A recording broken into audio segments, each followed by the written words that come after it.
all right, so I'm starting off the day. I want dopamine to kick in. I want focus, happiness, excitement for my goals, and I want to be super smart.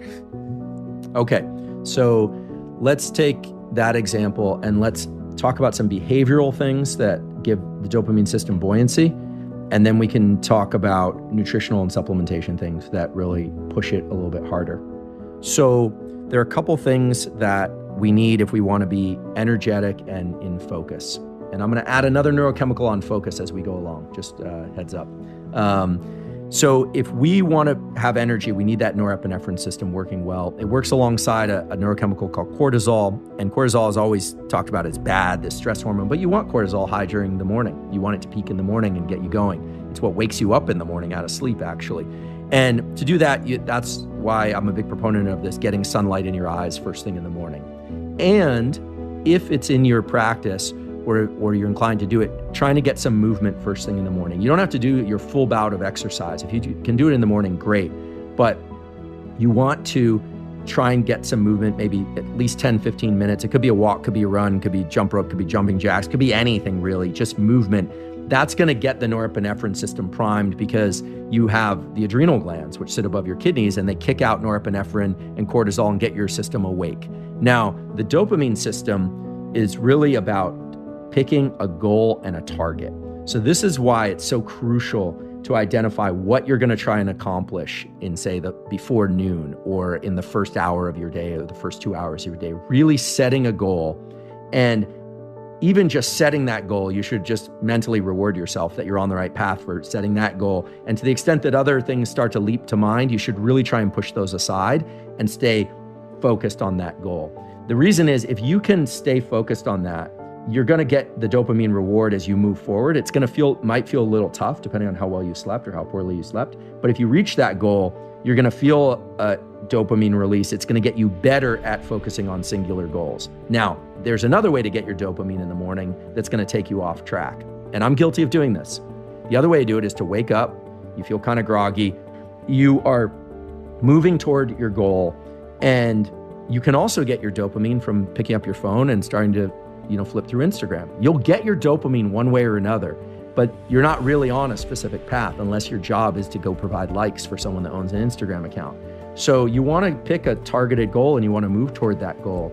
And ideally you do it in the early part of the day because it really does prime this dopamine system to be able to do that more regularly.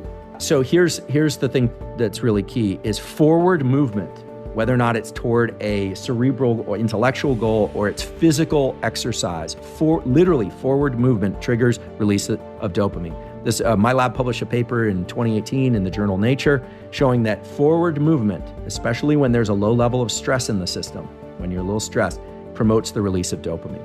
Okay? Forward movement also quiets the activity of the amygdala, this threat detection center in the brain. Forward movement toward a specific goal, and you're always in forward movement of some kind. The question is, are you in forward movement toward a focused, valuable goal or not? So that's why, you hear about these practices of setting out the plan the night before, or, some people wake up and they're very focused. Other people, like me, I wake up and my mind is a little still discombobulated from sleep, because in sleep, our mind is discombobulated. We're not able to form plans.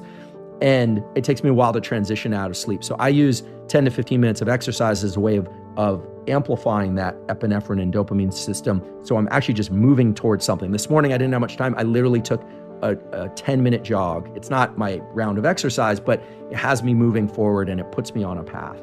So there are a couple other things. Again, not a nutritionist. I don't study supplementation, but there are some things that I do that I think are very valuable and that people in various high-performing communities do. One is, a lot of people nowadays are into intermittent fasting. Fasting itself will stimulate the release of norepinephrine. And interestingly, it will also slightly increase the amount of dopamine because it puts you in kind of anticipation of a goal. Now, normally that goal is food if you're very, very hungry. But there's this ancient mechanism whereby when our blood glucose is low, we tend to even though we might be a little hungry and a little bit agitated, it tends to focus us on things outside ourselves. It means we need something outside ourselves. So we're less content to just sit on the couch or less content to just be quiescent. As contrast that with after you've eaten a big meal, right? You're probably more comfortable to just sit down and relax. And that's not an accident. So if you're going to practice intermittent fasting, I don't really do that in a strict way. You could do that in the morning. Sometimes people find that helps them improve their focus, because fasting can improve focus. Now, these are short-term fasts. I'm not talking about day-long fasts. I'm talking about just pushing your first meal out. If you're feeling stressed, because sometimes being in forward action, you're caffeinated, you slept well, you're in action, can make you feel stressed and you're having a hard time focusing. The way you focus is by training the focus system. And the way you do that is by setting your sights on an immediate goal and a horizon that's close in that you know you can accomplish. And it can be an even trivial one. It can be, look, I'm going to make my cup of coffee. I'm going to sit down. I'm going to take care of 4 email, and that's it. That's my first goal. Now, of course, that's not your entire goal for the day, but it's goal-directed behavior. And so you're coupling the neural circuits for focus with the neural circuits for goal-directed behavior with the neural circuits for energy and agitation. You're getting those aligned. They're coherent.